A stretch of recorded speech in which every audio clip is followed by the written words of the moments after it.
There is one troubling indicator, though, which remains to be true, which is a very surefire predictor on these things historically. The president's approval rating continues to be very bad.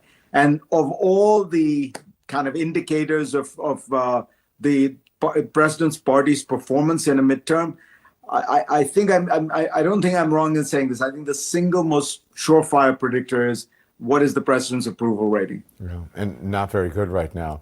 No, it's maybe the worst. It's, I think, tied with Donald Trump for being the worst ever. But yeah, and maybe lower. You've got to figure out what is the way you win. And the way Democrats are going to win is if they show they can be a party that governs and uses government to do stuff. One of the points I was making is the Democrats pass all these infrastructure bills, but very little actually happens because it takes so long to build anything in America, mostly in the blue states, especially in the blue states, because there are so many reviews, there's so many regulations that make it impossible to build anything. It's one of the reasons why housing in the blue states is such a nightmare. Housing costs have gone up so much because a combination of NIMBYism and environmental reviews and this review and that review, you can't get stuff done, right? And if you're the party of government, you're the party that says we're going to use government to improve your lives,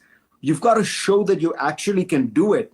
Well, and listen, you have to remember, too, the context in which we're having this conversation is not as political activists or members of political parties, but the only party in general, for the most part, who's operating in reality right now is a Democratic Party.